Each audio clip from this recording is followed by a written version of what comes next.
Hello, everyone. I'm Colin of WrestleZone.com, joined today by the Diamond Diva of Ring of Honor, Amy Rose. Amy, how you doing today? I'm doing good. Thank you so much for having me. Thanks for taking the time. Now, obviously, we're here to talk all about the Ring of Honor Women's Division documentary that's premiering this weekend. And I think a lot of fans have been excited about this because it will chronicle and kind of offer some, behind the scenes looks at what was a very much a renowned tournament and resurgence for the Ring of Honor Women's Division. And you were definitely a prominent part of that, kind of the business associate of Max the Impaler. So, and Max obviously competed in that tournament. So, kind of maybe starting off in a general sense, what are your thoughts about this documentary and the opportunity to have it kind of spotlighted in such a meaningful way? I'm super excited for the opportunity for you guys to see behind the scenes because, all of the women in this tournament, they all worked incredibly hard to be a part of this, and we wanted it to be the best possible. And honestly, for me, I was so proud of everyone's hard work and of everything that went into the division in general. You know, I'm sure a lot of people that know about the history of Ring of Honor know that our women's division didn't get a lot of highlight. And I've been around since, late 2017 is when I started coming around.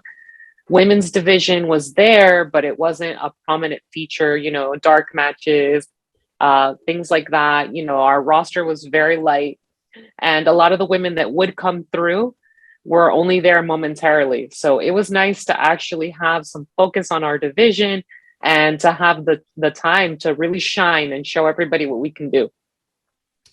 Would you say, I mean, like, what about this? I guess the run that we saw, the tournament and everything about it, the women's division one days and everything, was it kind of a perfect storm where we saw, the pure title tournament kind of was like almost a precursor in a way, and seeing the success of that kind of paved the way for the women's division tournament, and then everything we kind of saw spinning out of that. Like, is that why or at least a factor, and maybe why 2021 was such a good time to do that? I think that they've been in the works, and someone who personally I don't think gets a lot of credit is actually Bobby Cruz. He's been wanting to work with the women's division for years, and he's actually the person that I spent the most time with when I first started Ring of Honor, because as timekeeper, I was sitting by his side, and even throughout the years, he always wanted an opportunity to show that, this women's division can do more and bring in talent and new faces and really highlight what these girls can do. So I think the pure tournament definitely helped open that and make it a possibility. And I think, starting fresh and bringing in all these new faces, it really did help the tournament, like completely. I definitely did. I did want to ask about Bobby Cruz. I had the opportunity to speak with him, and during I should say at the time, his contributions, his work with the women's division definitely flew under the radar, and only really came to light in the aftermath of all the news about the hiatus and the uncertain future and everything. So, and as you had just said, you had spent a lot of time with Bobby early on, and having the opportunity to work maybe more closely with him in this capacity. Well, what was that experience like, and can you start talk a little bit about kind of working with him in that different role? Definitely. It was exciting. It was really cool because, like I said, it was something he was very passionate about. And it was nice to have someone in our division that was truly passionate about the project and wanted to give everything that he could. So that was awesome. And then, obviously, him and the team of Maria, it was the perfect team to help bring this all to life. And I think I would definitely agree myself. I think I know I enjoyed the division. I know the tournament. I know many fans did as well. And obviously, you were the business associate of Max the Impaler. Didn't necessarily go her way in the tournament, but they definitely looked impressive against Angelina Love and just the various other performances. So, kind of looking back on at least the run that we saw during that time, what was your experience like working with Max, and kind of what brought that partnership together? Definitely. I think not a lot of people know this, and it's more, just me and my behind the scenes. But basically, I was at a point where I wasn't really sure who I was going to be working with. And they actually gave me the opportunity to select who I might be interested in teaming with. And when I looked at our roster and I looked at everyone that was going to be in the tournament, I instantly was drawn to Max. Max to me just has such an appeal and so much star power. And I just felt like that is the person that I believe can really win this and make a huge impact, not only in the women's division, but Ring of Honor in general. So I let them know, this is the person I'm interested in. I spoke to Max myself and they gave it a shot. We did a test shot, actually, our first ever segment. And they wanted to see if we could work together and if the look was good. And it was a success. And ever since then, it was just smooth sailing. I love working with Max. I know it was definitely, I think the dynamic really worked. Obviously, it was kind of a Beauty and the Beast kind of thing. I think that's what on a t-shirt you guys had. Is that something you would potentially want to explore moving forward? I mean, I know it's hard to kind of think about the future right now with everything kind of being up in the air, but I guess more specifically, would you want to work with Max again if given the chance to do so? And if so, how would you kind of maybe want to take things a step further than what we have already seen? I loved working with Max, and if given the opportunity to continue, I would say let's go, because I think, again, there's so much potential. Max can work in both divisions. And really, to be honest with you, my goal, if we didn't go on hiatus and things were going to continue, was I wanted to lead Max to one of the men's championships. Specifically, I did kind of have my eyes on that television championship. I felt that Max would have been a great person to have that title. So if given the opportunity, 100%, I would work with Max again. What is it about Max? I mean, I like the idea of the TV title. We saw Dalton Castle for a while had a quest to kind of help Ring of Honor win a Golden Globe Award to make it a more kind of entertaining TV show. And in a way, I hadn't thought of it until you said that. But seeing Max in that capacity, I don't know. There's something interesting about that. Definitely, I think Max and Dalton alone would have been such a great match and highly entertaining. I think he would have won the Golden Globe if we got the chance to. But at the end of the day, again, it's Max just has such a unique look, such a unique ring style. And when Max is in there, you can't help but feel like sorry for the person who they're about to wrestle, which is really exciting and it's cool. Like Max is so different and so unique, and that's really what drew me to Max. I mean, again, it's as if I were in your shoes, I would do the same thing. They've got such a great star power, and obviously, we saw that definitely in the spotlight throughout the tournament. Now, in previous interviews, I did some research, and I saw that you've mentioned your own interest in getting in the ring, and unfortunately, especially with the hiatus, it's more of a what if right now. But would you have wanted to compete in the tournament? Were you more happy to kind of be a manager / business associate? Like, what do you have a preference between the two in terms of wanting to be in the ring or kind of alongside someone of Max's caliber, kind of looking back on it? Definitely. Looking back on it, I'm actually happy with the way that things went. 2021, a lot of people might have looked at it like, oh, this is a hard year and the pandemic and everything that's going on. But for me, it was one of my best career years. I did so much in Ring of Honor. I was able to, represent television, world and tag team championships simultaneously. I was able to, I almost got Max to the finish of that tournament. So it was a very successful year for me as a manager. And I was proud of my work and I wanted to continue that. I think if things were to continue and then we were going to keep going, there was always the possibility that I'd end up in that ring, and maybe even end up in a tag team with Max. So I'm happy with the way that things turned out, and we never know what the future may hold. Yeah, absolutely, and you bring it up, so I did want to make sure we touched on it because seeing you kind of at the forefront of LFI, La Faction Ingobernable was like kind of my not first introduction to you. I was familiar with your work with Kenny King a while ago, but your first kind of real kind of breakout role in that sense. So kind of looking back on that side of things, what was your favorite part about, as you said, representing this pretty dominant group of champions throughout a good chunk of 2021? I think it was just incredible getting to work with those guys. Like you said, I worked with Kenny for quite a while before that. Um, but just getting to work with Dragon Lee and Rouge, and even Bestia, like it was incredible because to me, they have so much charisma. And when they go into that ring, I mean, they handle business. So it was incredible. It was so cool to get to represent them and to work with them. And also, just for me personally, getting the opportunity to represent my culture and use, the Spanish language and cut promos for them and do vignettes, it was something that I took a lot of pride in, because I am very proud of my Cuban culture. So for me, it was awesome. I loved it, and I wish it lasted a little longer than it did. But I'm very happy with how long it did last. Yeah, it was an absolutely a great run. It was definitely one of the most prominent parts of Ring of Honor in general, so like throughout 2021, and obviously now heading into 22. Here we are in the new year, at the kind of at the outset of the announced hiatus of Ring of Honor, as it's going through a lot of changes, entering a new era. Officially, they've now announced that they will be coming back with Supercard of Honor in April. But in the meantime, this is a kind of odd, almost purgatory in a way. Like now we're in the spot where, Ring of Honor is going, it is continuing, but here, sitting here today, it's like we don't know what that's going to look like. You mentioned a minute ago, there's no way to really know what's going to happen next. So like, I have to ask, like, if given a chance, would you want to come back to Ring of Honor? Because like again, everything seems to be up in the air at this point. Nobody really seems to, at least from me sitting from the outside, nobody really knows who's going to be involved, what's going to happen.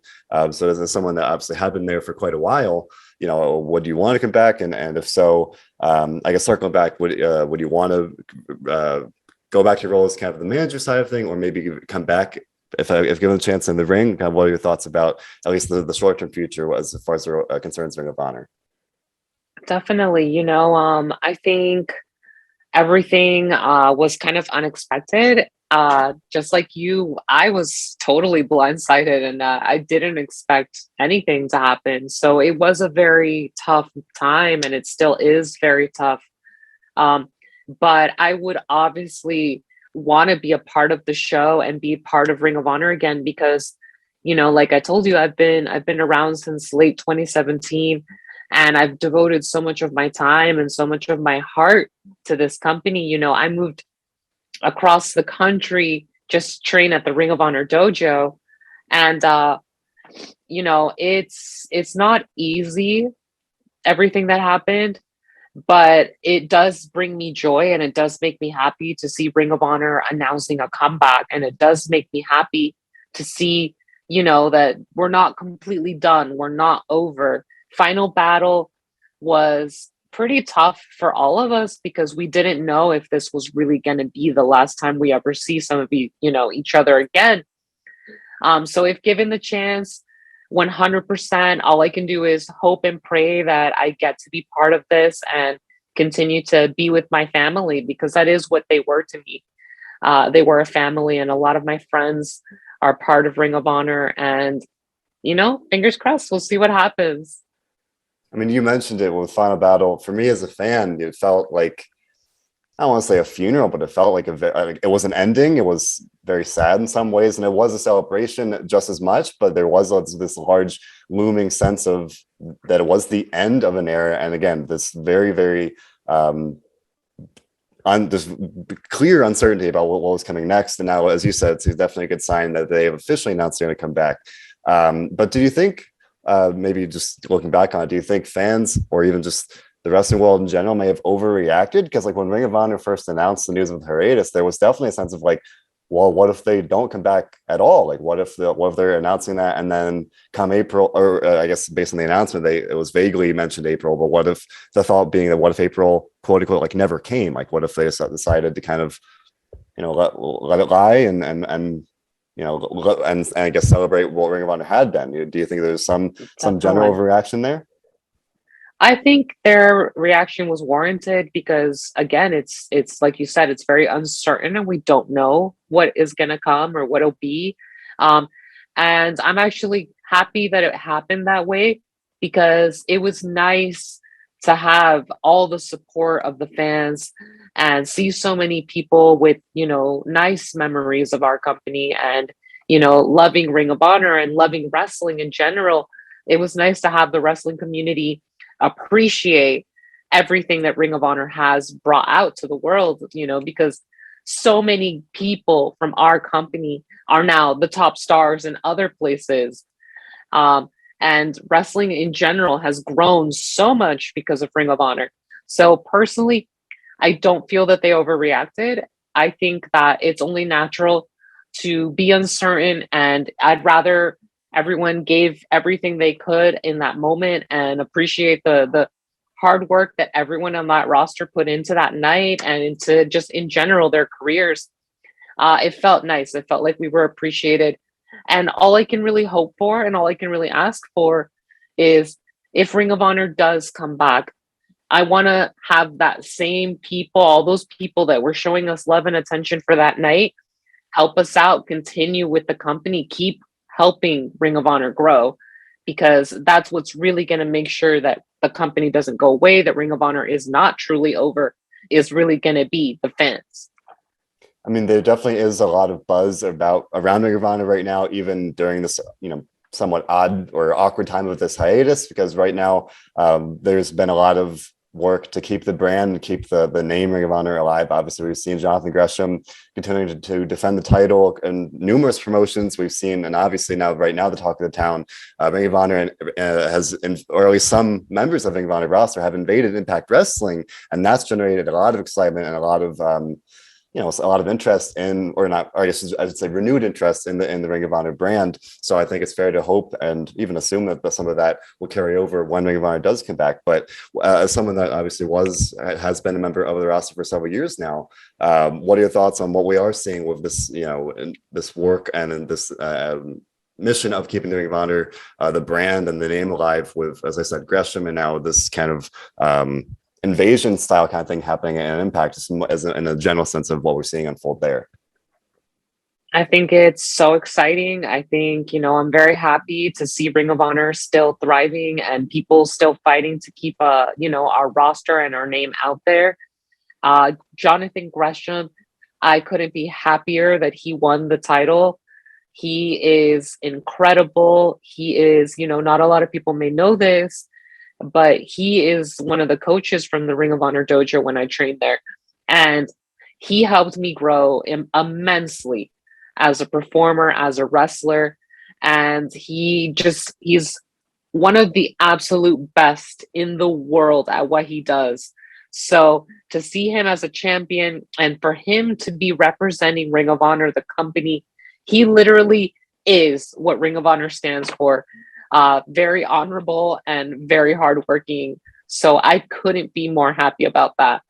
And also, it's exciting to see, Roxy and our women's division, they're also being represented there at Impact. And she's also been having title defenses at other promotions. And I think that this documentary will actually show a big part of how we got to there. And, I want to go ahead and say, I'm sure I've said it before, but Miranda Alizé and Roxy had my favorite match of the year when they went for the Ring of Honor Women's Championship. That was definitely a great culmination to the tournament that we saw at Death Before Dishonor. What about that match, stood out to you in terms of the fact that it was the finals of the tournament? Obviously, you were very involved with that. But why do you, just to elaborate, why was it your favorite in seeing those two tear down the house at Death Before Dishonor? I just felt that they gave everything that they had. It was a proud moment, and I really felt that at that moment, okay, I can see why we chose them to be, to get to where they are. They fought hard for this. And when they went out there, they had one of the best matches, like I said, of the entire year. I was absolutely stunned. I was calling commentary for the Spanish commentary team, and I was going crazy. I absolutely loved it. And I'm very proud of all the hard work that everyone in this division has done. And I'm very proud in general of how far our women's division has come. And again, we saw that very much unfold all throughout the tournament, and very much looking forward to seeing that highlighted in the documentary. Now, you mentioned how Gresham very much represents the Ring of Honor and its kind of its image in general. And I think the same really can be said of Roxy in a lot of ways. Roxy, the prodigy, she just has had such an amazing journey. And I think, at least for me as a fan, I was thrilled to see her be the one to win the title, to kind of, if not represent, or at least kind of, symbolize again this renewed passion and a renewed focus on the women's division. So seeing her, you mentioned the match, but seeing her win the title at WrestleZone Dishonor and go on to defend it over the next few months, what did that mean to you? Have you enjoyed seeing her represent the company in that way, again, as someone that's been closely involved with the women's division? Definitely, I think that she's an incredible wrestler and she's so young. And I really think that she will be the future of wrestling. She has the opportunity to do this for a very long time, and she had a hell of a start and she's been working hard to even get there. But it's been great to see her as champion, and who knows what's going to happen in the future, but I am very proud of her reign, and I think that there's the future, the sky is the limit for her. Absolutely. And, we're recording this on Wednesday. We know that tomorrow she'll be defending the title on Impact Wrestling, which is a huge deal for the title, for Ring of Honor, for everyone involved. So, another sign of the very solid foundation laid by the women's division tournament. And now we're seeing kind of some of the benefits of that, even at a time when the future, or at least I should say the present, we're in this hiatus and everything. But again, looking forward to seeing that chronicled in the documentary. And now moving forward here, again, we mentioned we're in this point where we're at Ring of Honor is in this hiatus. Things are a little unclear. We know Ring of Honor will be coming back. You mentioned a minute ago, can't really predict exactly what's going to happen, but maybe in a more general sense. Obviously, January, new year, always a good time for goals and things like that. So, again, in a broad sense, at least, what are some of your goals at this point, at a time when, at least as far as Ring of Honor is concerned, we're not quite sure what's going to happen with that? I'm not entirely sure where things are going with that. But really, my goal is just to keep fighting and keep chasing my dream and keep, doing what I'm doing. I had a breakout year as a manager. And if I can, honestly, I would like to start maybe representing someone new. I would love the opportunity to maybe work in a different company. And you never know. You really never know where you might show up. So keep your eyes peeled, keep an eye out, and the future will tell. I imagine you don't want to give anything away, but is anyone particularly maybe on your radar, or everyone you would want to work with potentially, with an interest in representing somebody new? Definitely, there's some interesting people out there, but for now, I will keep that to myself. Fair enough. Fair enough. But as I said, we saw you represent Max, and obviously that was a great part of the women's division tournament. We're going to see that in the documentary this weekend. Very much looking forward to that. With that being said, Amy, any kind of party words here as we both look back on the women's division tournament and look forward to the rest of 2022? I just, please tune in. I want you guys to see all our hard work come into fruition and see behind the scenes of everything that we did. I want to give a huge shout out to Zane Decker, our producer. He was filming almost all of this, and he works so hard to make us all look like stars.